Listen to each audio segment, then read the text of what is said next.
Друзья, совсем недавно завершился Евробайк 2026, и это уже второй год подряд, когда я пропускаю эту выставку. Но я внимательно следил за всеми громкими анонсами, чтобы собрать их в один интересный ролик.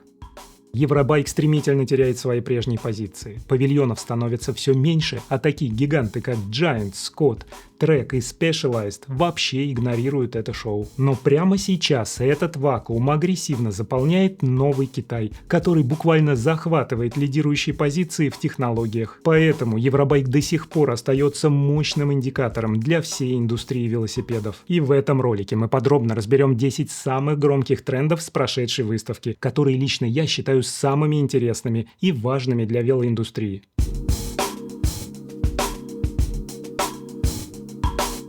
Евробайк действительно стремительно сжимается. В этом году эксперты называли его самым маленьким Евробайком за последние 15 лет. На верхних этажах павильонов вообще было пусто, а все самое интересное, например, битва китайских электромоторов, было сконцентрировано на пятачке всего в 200 квадратных метров. Крупные бренды массово игнорируют шоу, уходя в онлайн, или на домашние локальные выставки. Забавно, что там, где всегда стоял монументальный стенд Bosch, теперь дерзко расположился китайский Гобао. Пустоту заполняют технологичные бутики. Canyon вернулся на выставку спустя 15 лет, а также Mandraker, Commensal, Forbidden. В общем, бренды, которые не боятся рисковать и первыми внедряют инновации. Выставка превратилась в арену жесткой зарубы между китайскими моторами от Avinox и Gobao. Азиатские техногиганты навязывают индустрии новые правила игры и ломают ценники. А в спину Евробайку дышит еще один серьезный конкурент. Это выставка в Кёльне, которая со следующего года стартует через неделю сразу после Евробайка. И чтобы выжить, организаторы уже объявили о переносе Евробайк 2027 года на привычный сентябрь, как это было до ковида. Ну а после 2027 года выставка вообще перейдет на двухлетний цикл, и следующий Евробайк мы увидим только в 2029. Короче, когда-то главная выставка индустрии потеряла свое лидерство и превратилась в арену для стартапов и агрессивных азиатских брендов. Для нас, простых велосипедистов, это скорее плюс, ведь конкуренция заставляет технологии развиваться быстрее, а цены падать.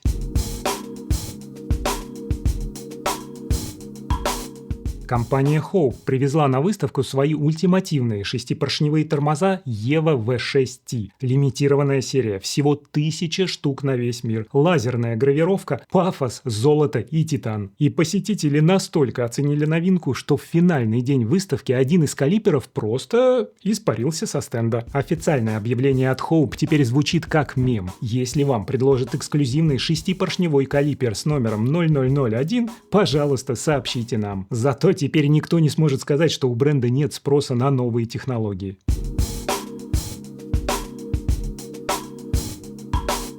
А вот ажиотаж вокруг 32-дюймовых колес поутих. Производители показали лишь отдельные рамы и обода. Ни одного серьезного серийного байка в сборе. Одним из самых заметных экспонатов был Orange Clockwork EVO. Это хардтейл с 32-ми колесами, но на данный момент он предлагается только как фреймкит. Также обсуждение вызвал концепт Canyon Lux Aero, аэроконтрийник и тоже на 32-х колесах, но о нем мы поговорим чуть-чуть позже. А все дело в том, что индустрия просто замерла в ожидании. Бренды не спешат выпускать новинки, пока на рынке не появятся специальные вилки и компоненты под этот стандарт. Друзья, я подробно разбирал тему 32-х колес в одном из своих роликов, где разобрал их все преимущества и недостатки. Обязательно посмотрите его, если еще не смотрели.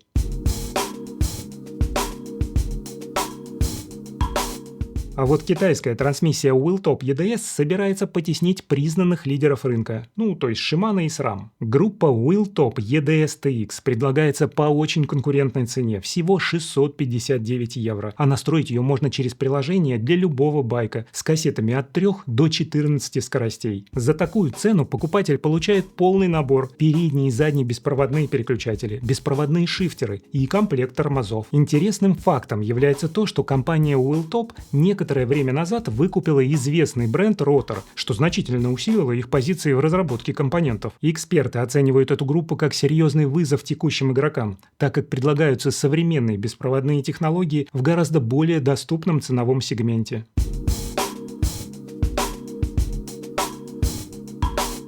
Дождались. Рамы теперь печатают на 3D принтере прямо из титана. По-настоящему эксклюзивным на Евробайке 2026 можно было назвать стенд итальянского бюро Tut Engineering. Все байки у них создаются под конкретного заказчика или гонщика, учитывая особенности анатомии и задачи. Ребята представили 3 рамы, созданную с помощью 3D-печати из разных материалов – скандия, титана и стали. Дизайн каждой трубы и узла направлен на максимальную аэродинамику. Трековый байк с агрессивными аэроформами и футуристичной конструкцией руля, шоссейную версию в уникальном исполнении, ну и байк для туризма и байк-пакинга. 3D-печать позволяет обходить ограничения традиционного производства и создавать уникальные формы, используя легкие сплавы. Но, если честно, друзья, выглядит это все как шоу уродцев.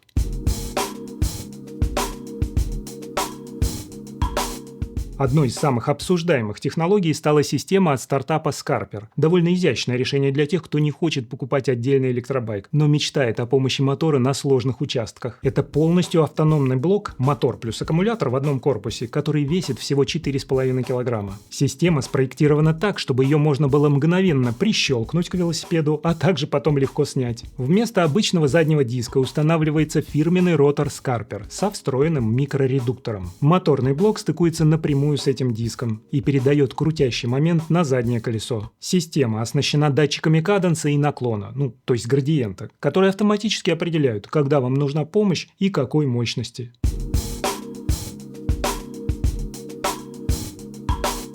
А вот главный технологический хайп выставки – это отказ от классического переключателя скоростей. Дочерний бренд DJI взорвал выставку концептом Avinox MG. Это интегрированный юнит, объединяющий в одном корпусе мощный мотор и умную коробку передач. Вес всего юнита около 3,5 килограммов. И по словам инженеров, в сборе система выходит в ноль, или с минимальной прибавкой к весу, если сравнивать с обычным мотором Avinox M2S и накинуть на него вес классического переключателя, кассеты и тросов. Бесступенчатый вариатор с диапазоном 520%, а это, между прочим, как у кассеты SRAM Eagle 1052, работает на автомате с искусственным интеллектом, или в ручном режиме. Хочешь 4, хочешь 14 виртуальных передач. Пиковая мощность у мотора как у M2S, то есть 1500 Вт и 150 Ньютон-метр крутящего момента. А переключение занимает менее десятой доли секунды, под любой нагрузкой и даже стоя на месте. Вся механика скрыта в герметичной масляной ванне, сзади только одна звезда и прямая линия цепи, или просто ремень. И свои концепт-байки под новый юнит уже выкатили Canyon, Commensal, Forbidden, Mandraker. В общем, ждем в серии ближе к концу 2027 года.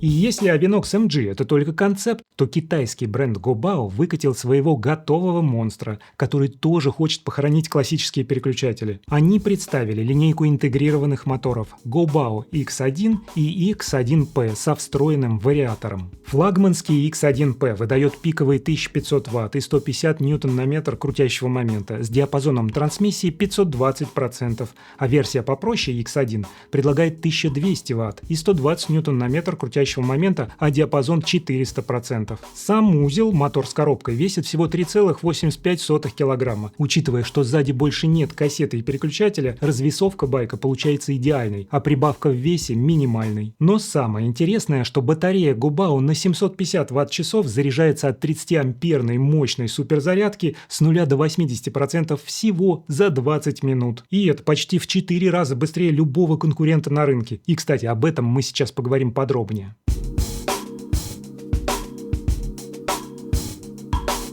Пока медленно увядающие гиганты e-байк индустрии требуют часы на зарядку, технология от Gobao уже заряжает байки за короткий перерыв на кофе. Аккумулятор емкостью 750 Вт-час заряжается до 80% всего за каких-то 17-20 минут. Для сравнения, у системы Bosch этот процесс занимает около 2,5 часов, а у Avinox около 1,5 часов. Блок питания такой системы весит 1,2 кг, что неплохо для подобной скорости зарядки. А вот на футуристичном концепте HEFA Urban X, который позиционирует как первый настоящий e-байк, блок питания и система охлаждения вообще уже интегрированы в раму, поэтому для зарядки достаточно обычной домашней розетки.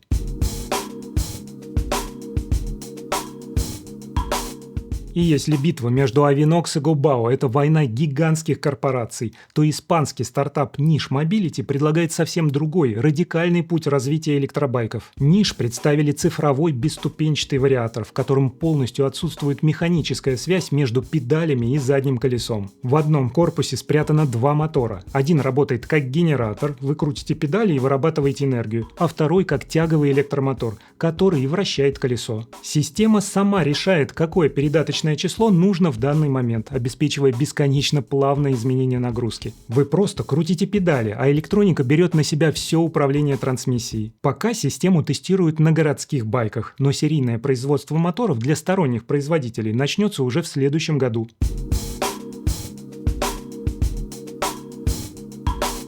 Ну и напоследок, самое интересное. В Canyon решили подойти к гигантским колесам со своей колокольни и спроектировали концептуальный байк Luxera, специально для быстрых марафонов, вроде Cape Epic. 32-дюймовые колеса дают комфортный угол атаки на препятствия. Велосипед буквально плывет по разбитым трассам. А чтобы гонщик не страдал от встречного ветра, байк получил полностью интегрированный двухэтажный аэрококпит уникальной формы. Задние амортизаторы и все шарниры полностью спрятаны внутрь массивной карбоновой рамы. Силуэт выглядит лаконично и минималистично. Но поскольку производители пока не выпускают серийные компоненты под 32-й формат, Canyon использовал кастомную вилку перевернутого типа. Пока это лишь концепт, но такой подход к 32-м колесам мне уже кажется интересным.